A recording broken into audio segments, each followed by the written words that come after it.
Welcome, everybody, to the Arts Lunch at United Theological Seminary of the Twin Cities. I'm Jennifer Freeman, Associate Professor and Program Director for Theology and the Arts here.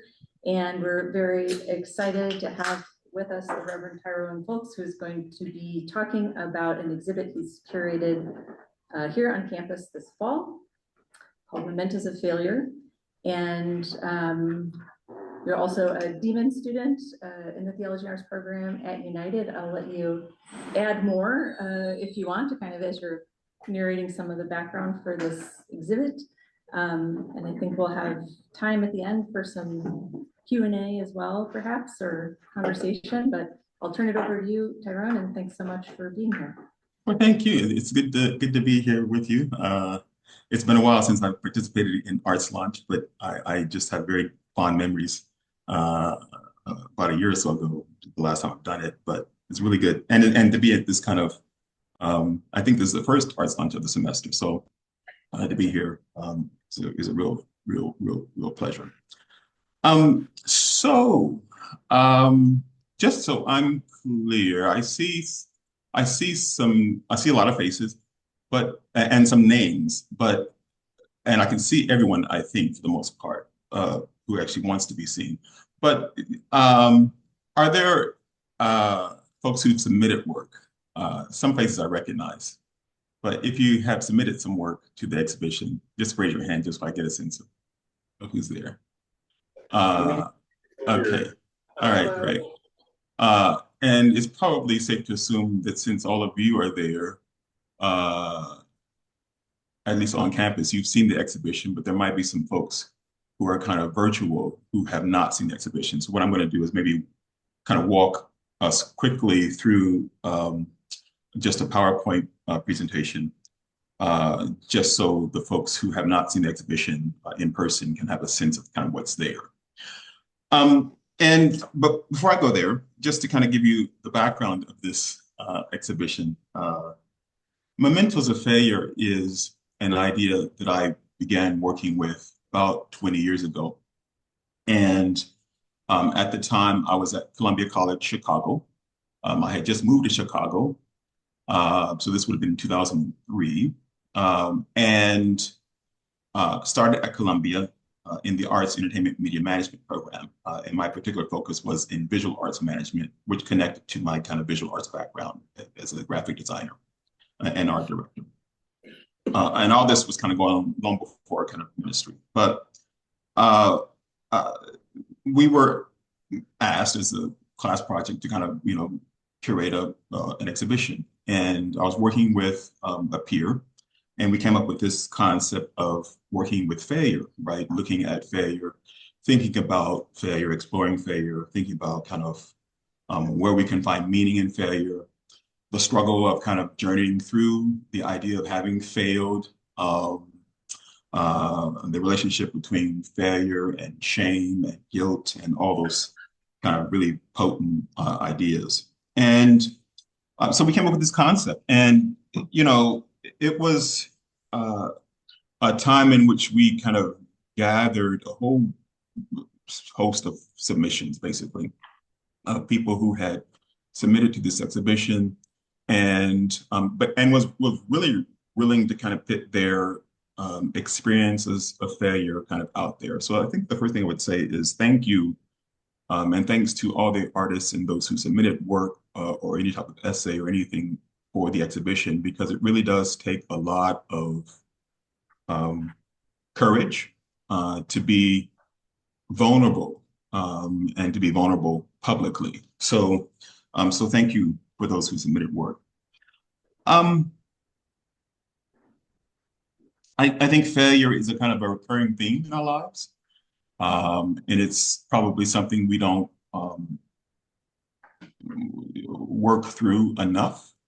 And the idea of mementos of failure is that, often, at least in terms of my own experience, I have found that I've been very quick, I think, to shove those things that I've been embarrassed about or ashamed of, to just kind of put them away somewhere, to kind of, sweep them under a rug, to kind of put it in a box someplace, to kind of put it up on a shelf, you know, and uh, as also has been my experience, months later, years later, looking for something else or trying to get at a piece of something or in a box, I come across the very thing that I kind of, put away. And so it kind of comes up again. And so what does it mean, I think, um, to kind of really look at our failures, right? To kind of really hold them, confront them, embrace them, and kind of work through them. So let's uh, go into uh, some pieces here, and this is where I'm going to ask. Uh, there is a what do you call it? Shared screen. Yep. Mhm. Okay. Green button at the bottom. All right.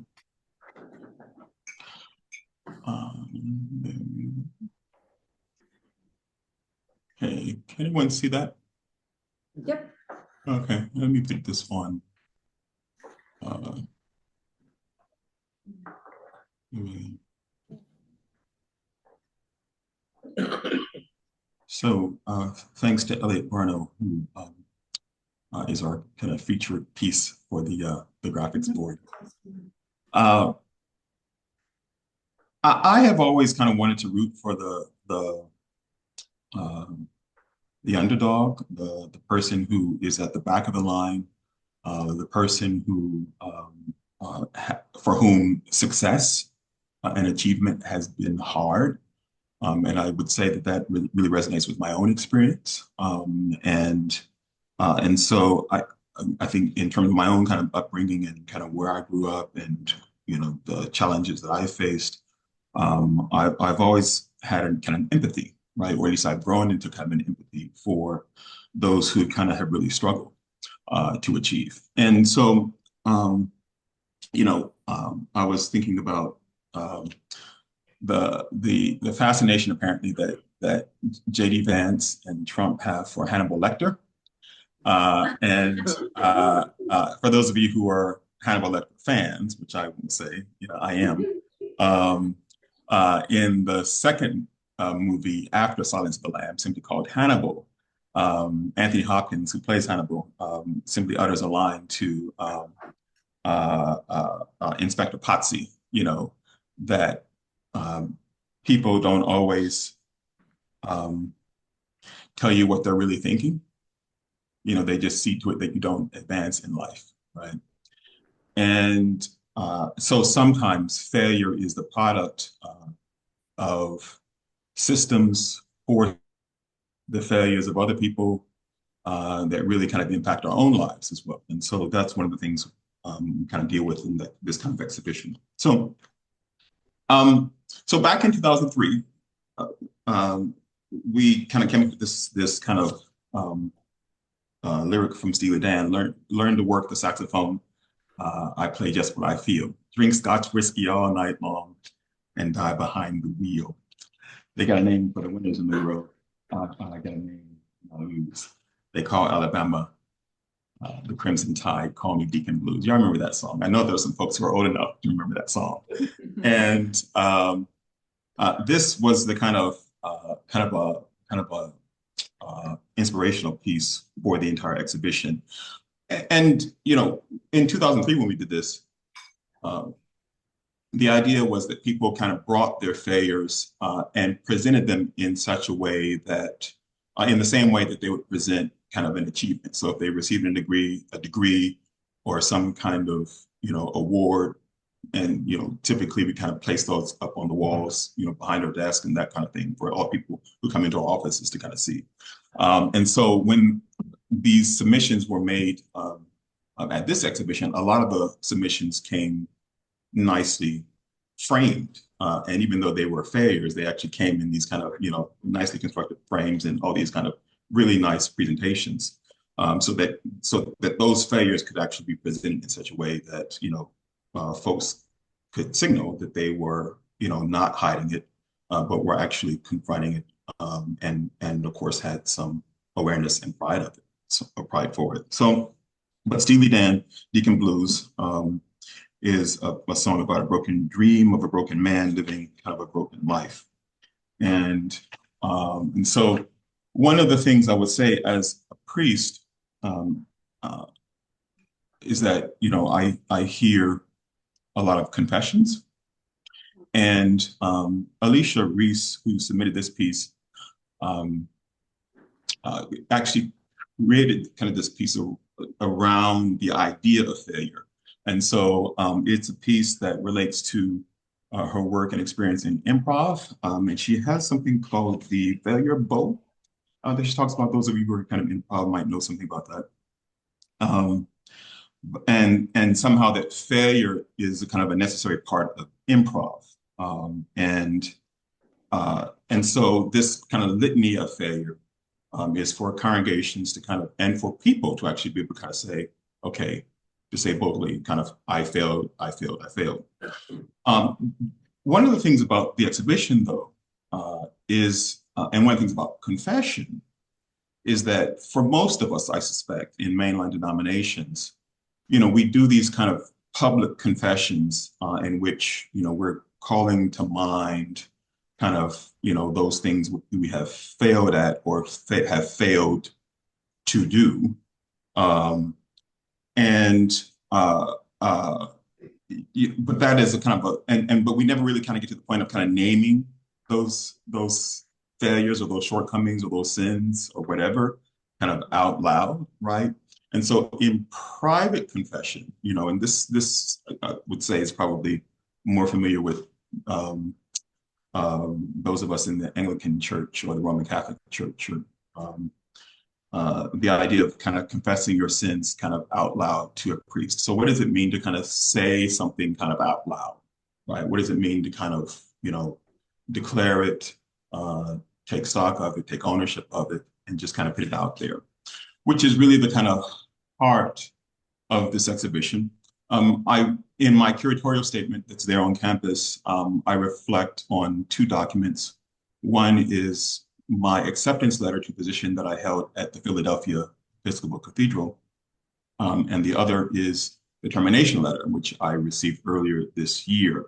And the reason the document, just so you know, that is not there is because, and the reason you're only seeing a portion of it is because there has been a kind of it's a kind of in litigation, you might say. So there was a formal complaint that I had filed, or that I have filed within our um, church, the disciplinary canon called Title IV, which is all about clergy discipline issues. And so there's been a formal grievance filed. And so because of that, I've decided not to kind of share the contents of the rest of this letter. But this, I think, represents in many ways a kind of a failed relationship.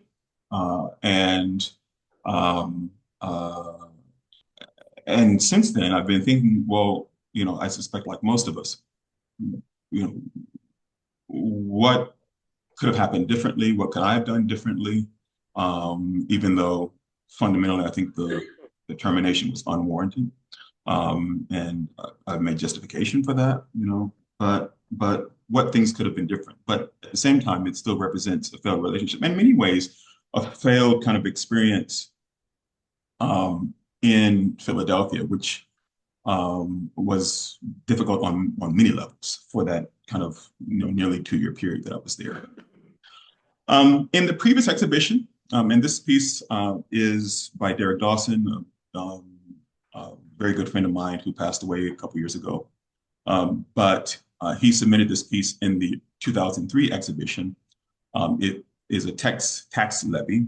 Those of you who um, have ever had any difficult, challenging experiences with the IRS, you are aware of that feeling that of your heart kind of beating fast when you get a letter in the mail from the IRS. But and so you received, so there were a series of kind of official notices that kind of make up this earlier exhibition. One is this tax levy. The other is this license plate suspension. And so let me go back here.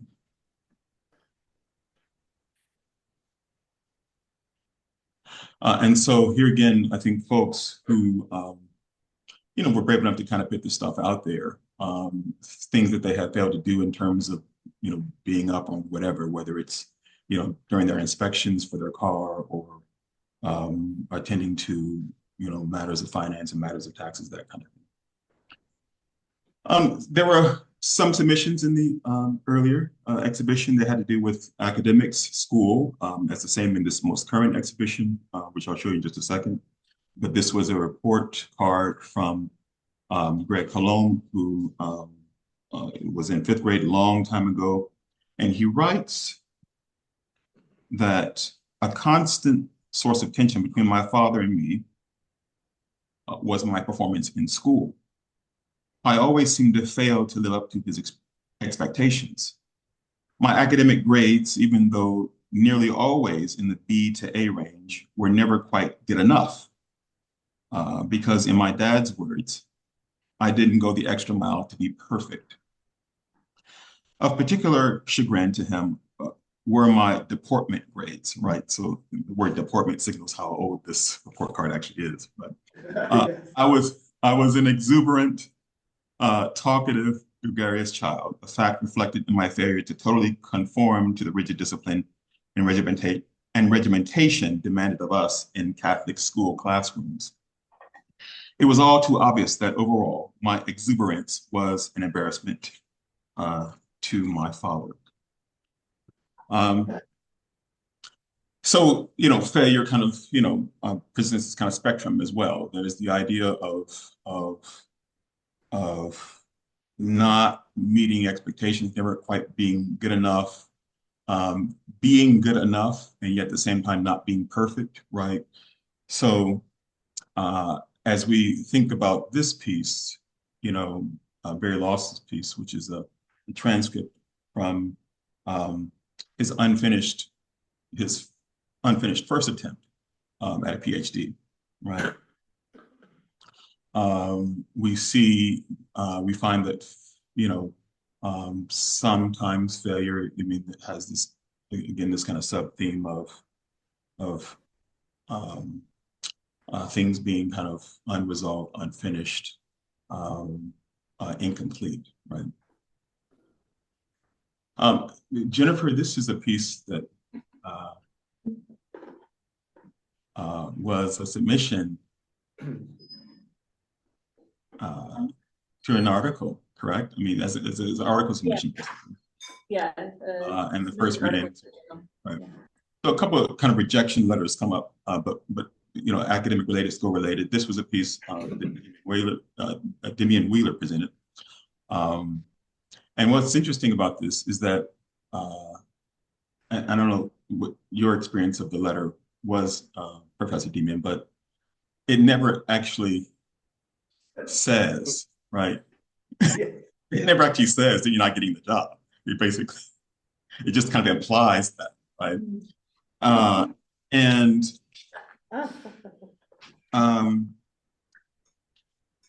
unlike this piece, which was in the original exhibition, Stephen Jansen, who applied for the Arts, Entertainment, Media Management program at Columbia College, same program that I was in, actually, got a fairly long and involved rejection letter. And the funny thing is just the tone of this. I mean, it's one of those letters in which, and I remember laughing about this letter with Stephen actually when he submitted it. It's one of those letters where it says way too much, right? Beginning with the Graduate Committee on Admissions has completed a review of your application for admission to the Masters of Arts program in Arts, Entertainment, and Media Management. I regret very much that your application has not been approved.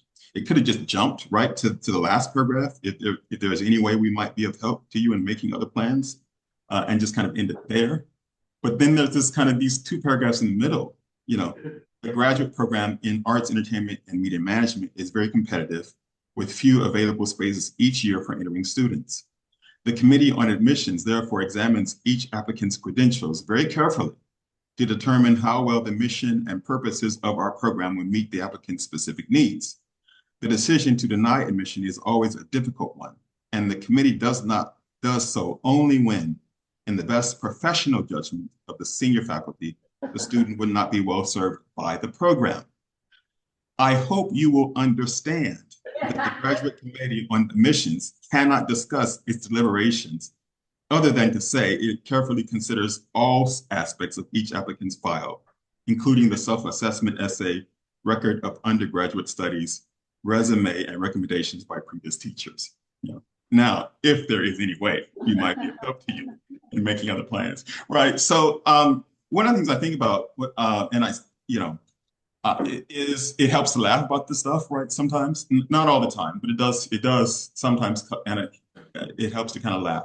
I mean, the kind of comedy of our failures, um, uh, uh, uh, can kind of ease the kind of burden of and uh, um, and help us, I think, enter easier the kind of realm of kind of healing. And it's not always the case, but in this particular case, it kind of stands out.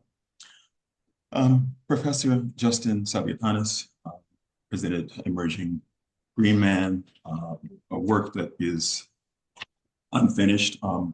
We did a lot, I think, in this exhibition with unfinished and unrealized kind of projects, right? And so that comes up a lot in our experiences.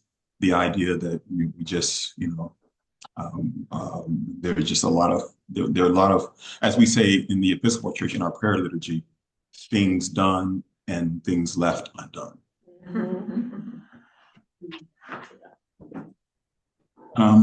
Failure at kind of as a stumbling block. This was part of a kind of a larger essay around suicidal ideation. This was just a close-up of the essay that's there. So those of you who are on campus can spend some time with that piece. Failure in relationships comes up a lot. This was and a shorter essay around difficult relationship, difficult marriage. And this was from the original, I'm just kind of moving us along in the time. This was from the original exhibition, a photo that was part of the exhibition of a couple. You'll notice that Teresa Mathis was the one who also submitted the license plate suspension earlier. But this was an adulterous affair that she was in. And it ended tragically with her male partner that she was with in the affair with ended up being killed by the wife, right? So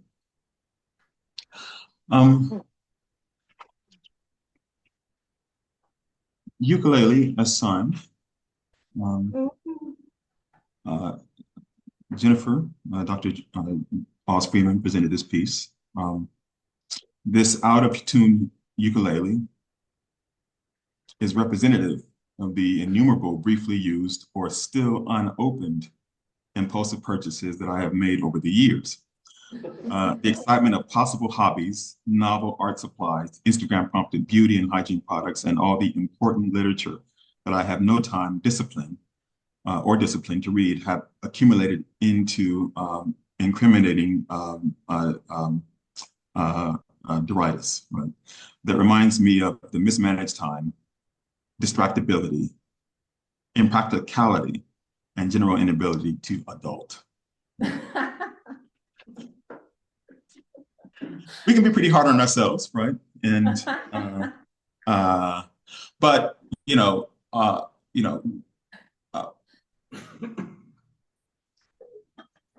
in this particular instance as well, this was presented by Tina Krog, chapter 37. It's a piece that deals with her struggles around and the really life-threatening situations that occurred immediately following the birth of two children. So, and the last piece I'll show you, this is from the earlier exhibition. I was struck by the kind of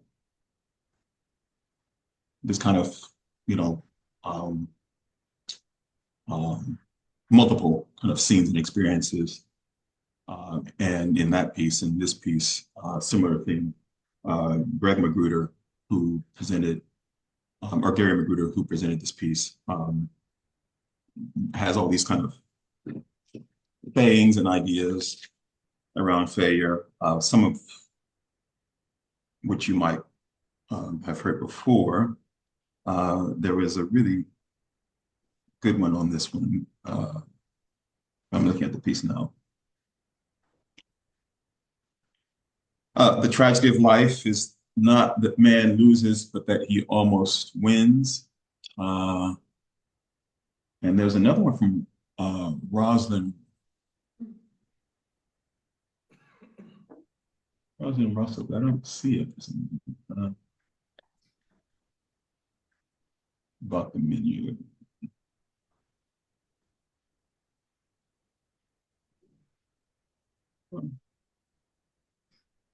Oh, there it is. Okay, it's okay. The it's hard to kind of because the names are kind of at the bottom of each panel. Um, flops. Flops are part of life's menu, and I'm a girl who's never missed out on any of the courses actually. So, um, so I think we have just a minute. This came up actually. Professor Wallace Freeman shared this with me actually. Let's see if I can get it to play here.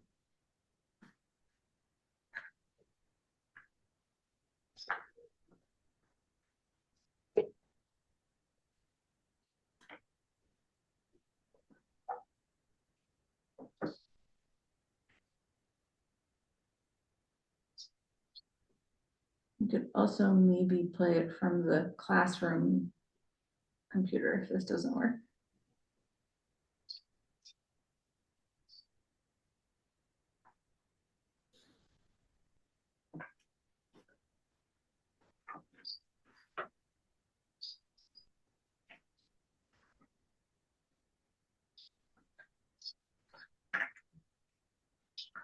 Oh, is it playing on your end, Tyrone?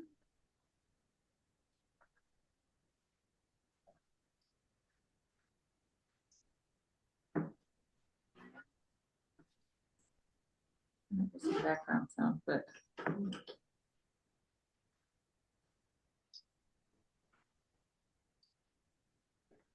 yeah. Tyrone, can you hear me? Doesn't look like that. No. Interesting. something with the chat.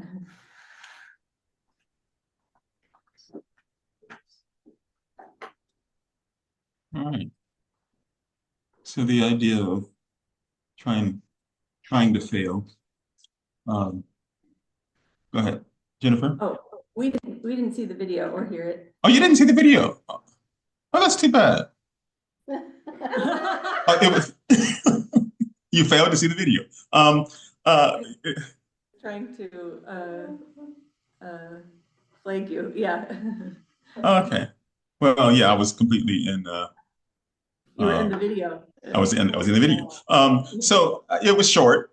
But William Dafoe um, was talking about the idea of trying to fail, essentially. You know, the you know, what does it mean to put yourself out there and be willing to kind of, you know, fail, right? And the what's and he's used this line, it's only risky when it's not risky, which is the idea that if you're the kind of person that takes no risks, right, you will never get to the point of learning about yourself or learning about what's possible, and learning about other people as well, right? So that was the video actually.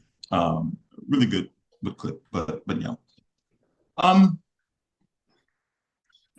you know, things we hide, things we lose, things done and left undone, really the kind of overarching themes of the exhibition.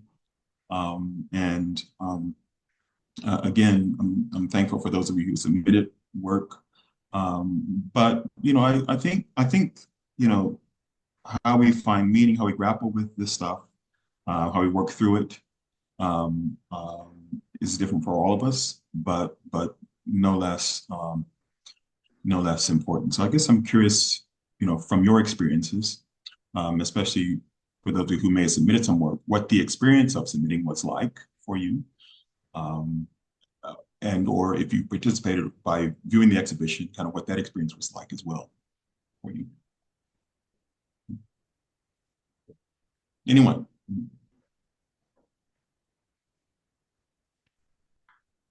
Something I noticed, this is not quite speaking personally, but was that for two of the unfinished projects that were submitted, one by Dr. Zabia Tanis, you made a comment in your label about maybe it would, maybe it would inspire you to either finish it or to kind of let it go. But it seems like maybe this will be the nudge to finish the drawing, Right. which, isn't really a failure in any way, except for that it's been incomplete, whereas with Regan, she described it as a way of letting go of Right. submitting something incomplete so as to let go of it. And so it just was interesting to see how thinking about something as a failure can, can help like move you past that, whether that's into completing the thing or revisiting it, or to kind of like retiring it, letting go, moving on to some other idea. So like the kind of maybe framework around how you interpret the thing. Mm-hmm. Mm-hmm. Mm-hmm. I think part of it for me with that is I thought I'd made a mistake that was like sort of hopeless. So then I was like, "Ugh, should I keep going?" And it doesn't look so hopeless now, which is interesting. But I also, it had been sitting in my office at home, like bugging me because I had like, oh, I should finish that. And I sort of had this guilt about it. Then I was, so part of why I submitted it was like, oh, I want to get this out of my house because it's bothering me, but also it also made me reflect on why something that was actually going pretty well did I walk away from and just drop, especially after like that's a lot of hours of work and I just didn't finish it.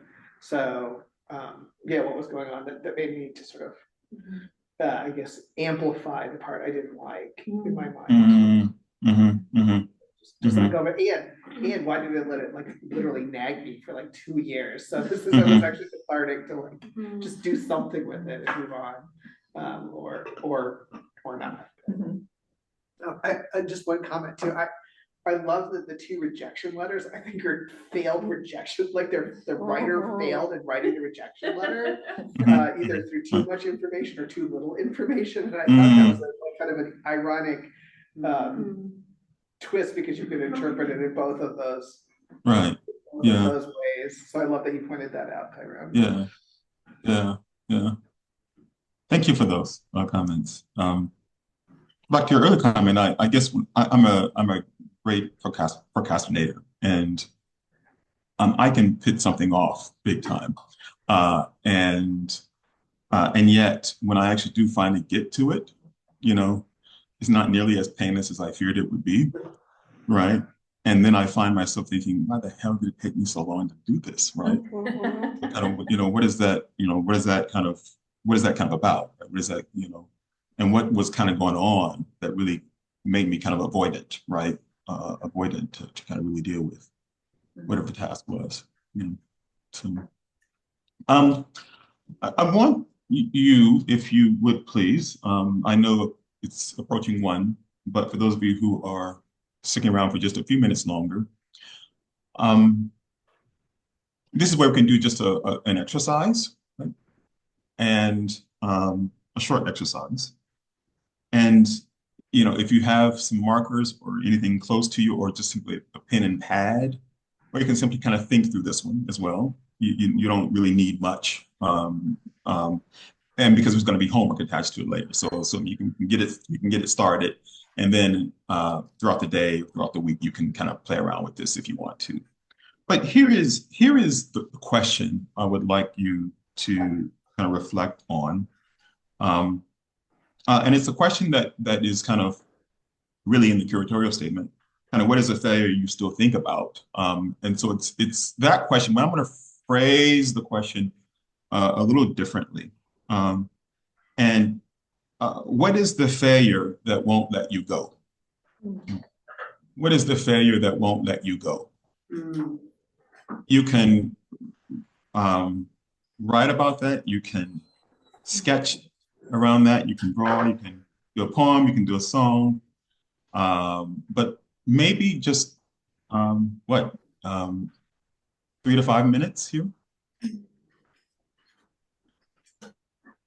Yeah, yeah, like 3 to 5 minutes here. It's 1 o'clock, so we didn't take too much time. But yeah, what is the failure that won't let you go? And for those of you who have to leave, take the question with you. Right? Take the question with you. But what is the failure that won't let you go?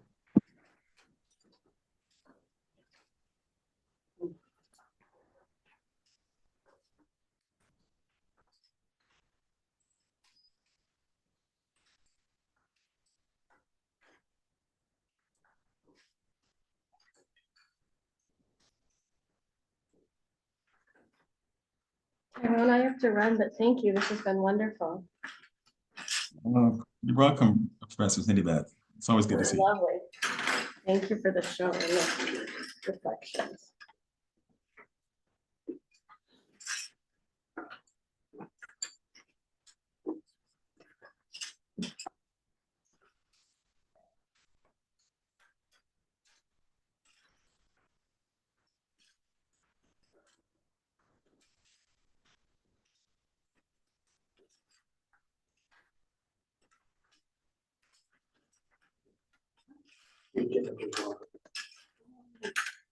At one.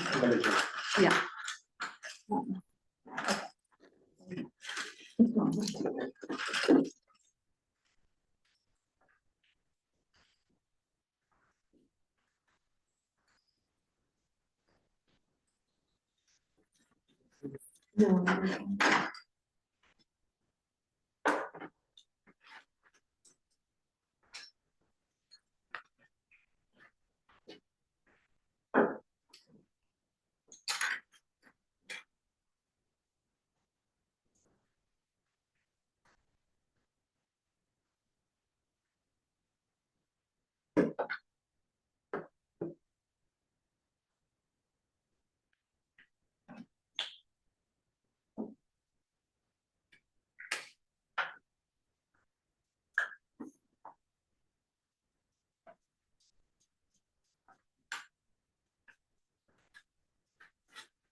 Okay, why don't we come back now? And you can finish those later, of course, but would anyone like to kind of just speak to what the process was like?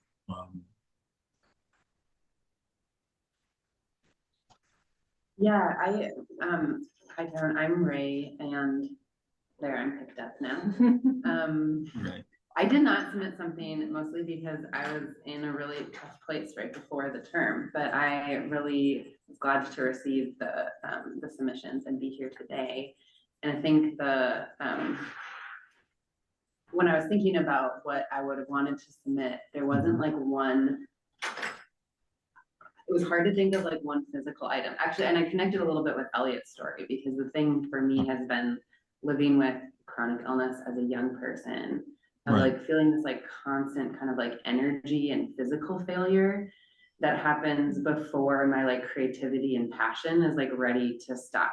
And just like this constant like coming up against that limitation and really trying to reclaim that as like a God-given limitation that can be like super wise and like is super helpful in my discernment of my life, but really rough most of the time in like a day-to-day way. So I added some key pairing lines, really inspired by Dr. Sabatanis' talk and going to the exhibit recently. So that's Oh, that's great. That is great. Yeah. Yeah. Yeah.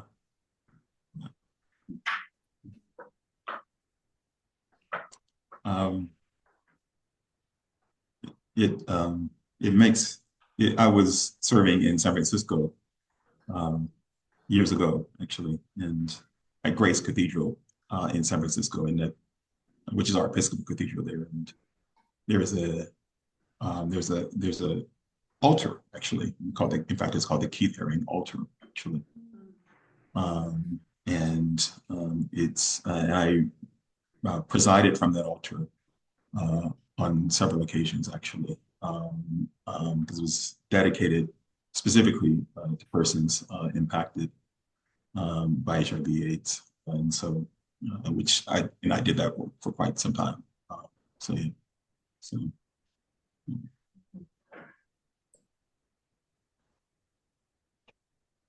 yeah, so anyone else?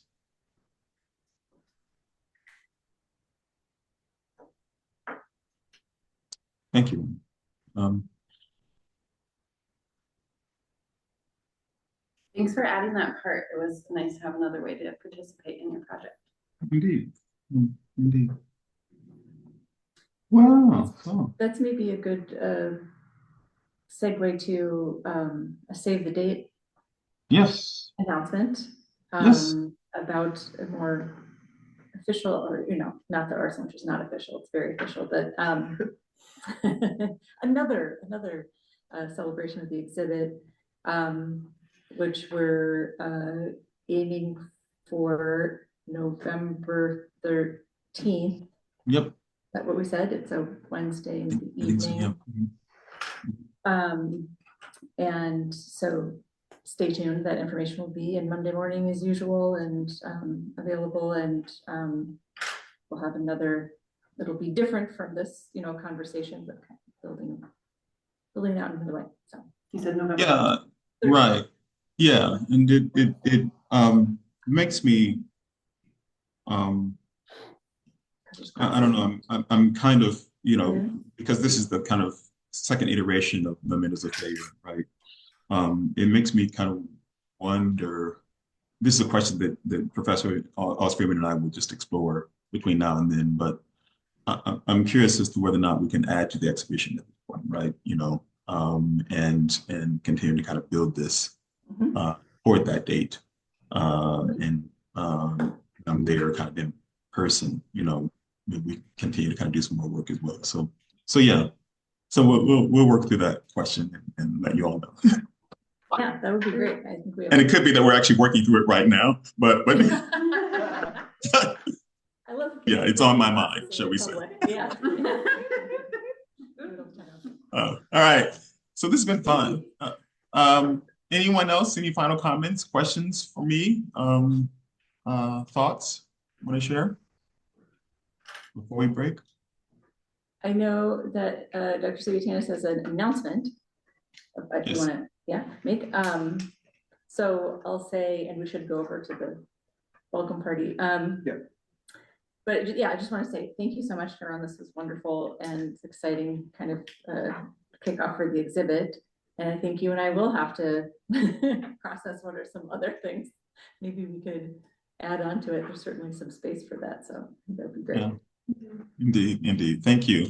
And thank you all for participating. Look forward to kind of meeting you when I'm on campus next month. And Thanks for putting this on. Thank you. Indeed, you're welcome. Thank you. Yeah, Justin, do you wanna?